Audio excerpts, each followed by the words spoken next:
Illinois Senator Mark Kirk is unveiling legislation that would mobilize over $100 billion in private funds to build roads, airports, and railroads. Joining us right now with more on this plan is the senator himself.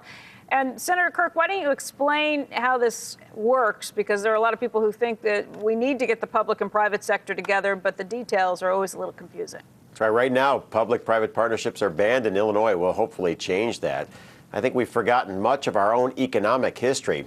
What's the number 3 thing the Lincoln administration is known for? The Emancipation Proclamation, number 1, the victory in the Civil War, number 2. But in the middle of Lincoln borrowing as much as he could to expand the Union Army, he launched the largest infrastructure program in the history of the United States, the Transcontinental Railroad, without an appropriation of Congress. Building on that tradition, the Lincoln Legacy Infrastructure Development Act would unlock $100 billion in new resources for new roads, airports, and railroads. By wiping away over a dozen federal restrictions to building public-private partnerships. Wait, but whose money is the $100 billion? I still don't get how it works. It would be the private sector's money, much as, for example, Indiana has done, where its economy is on fire, now posting 4.6% growth. And British Columbia or Australia, where a significant amount of their national infrastructure is now powered by public-private partnerships. I still don't quite understand how it works. If the private sector is putting the money in, what's the public sector involvement? Right now, the public sector, for example, bans new revenue streams, for example, tolling, congestion pricing, or the kind of innovative partnerships that have expanded airports in London, Rome, and Paris. We want to wipe out those restrictions because we face a crisis in transportation funding in Washington. So this would essentially allow private sector to come in and build those things, but then they get to own it and control it and raise tolls and things like that to get their money back? Absolutely. Much is happening already in other countries. And without a kind of reform like this, we would see transportation funding drop like a rock, with some people calling for a gas tax increase, which would be highly regressive and really hurt the working poor. I think this is the way to go. Senator, I guess the argument that always comes back against these things, we've seen it here with the toll road in New Jersey, the argument to take that private. The argument that comes back is that you are killing the goose that lays the golden egg, and that it's worth so much more to the private sector because they realize that over the long haul, this can be a tremendous revenue raiser.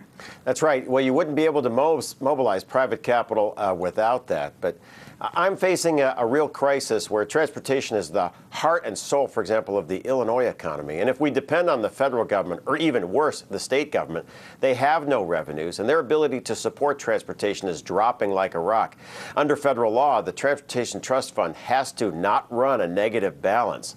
And because gas tax receipts are down so much, we will see a tremendous slowdown in the construction sector for infrastructure. We shouldn't let that happen, which is why we should make these reforms. Hey, Mark, it's Paul. Good morning. Good morning. Hey, now, this is kind of a states' rights issue as well, right? You're talking about allowing states to decide on their own prerogatives whether or not they want to do different kinds of tolling and public-private partnerships, right? Just like the Skyway, like you have down there, and programs like that, correct? That's right. You would let states make their own decisions. For example, there are over 1,000 rest areas around the country owned and controlled by the government that drain each state's resources. If they wanted to build private partnerships, it would generate revenue. We want to keep parking and, for example, bathrooms free. But, for example, on I-95 in Delaware, their new public-private partnership rest area is generating $1.6 million per year just out of that one rest area. This would give flexibility to the states to raise more money. So what kind of support do you have locally? Where do you think this is going at this point? Do you think that this is something that will be embraced? Because I can understand in a state like Illinois where the budget deficit is such a massive problem and infrastructure needs are so great. And it looks like we just lost. Oh, there you are, Senator. What kind of support do you have in your home state for this? It's essential to have bipartisan support. So, for example, Mayor Daley cut a video opening our conference. I've been talking very closely with Mayor Emanuel. Congressman Lipinski, a Democrat, is also speaking at the conference, as well as Congressman Hultgren, a member of the Republican majority. We have to build this as a bipartisan partnership, but when you put $100 billion on the table, you give a real chance to give a boost to our economy, and I don't think anybody should walk away from that kind of money. You've been talking to Rahm Emanuel, but is he on board? He's not on board on this, but public-private partnerships are essential to running the city long term. What's his opposition to it? I don't think he has opposition. I mean, he and I are working very closely on this, and a number of his ex-staffers have put together this conference. You have to build this kind of partnership in Illinois.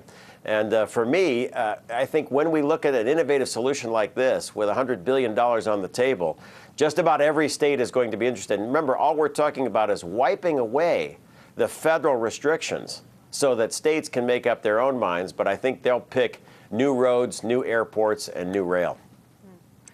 All right, Senator Kirk, we want to thank you very much for your time this morning. Thank you. Thanks for having me. Sure. Thank you. All right, next.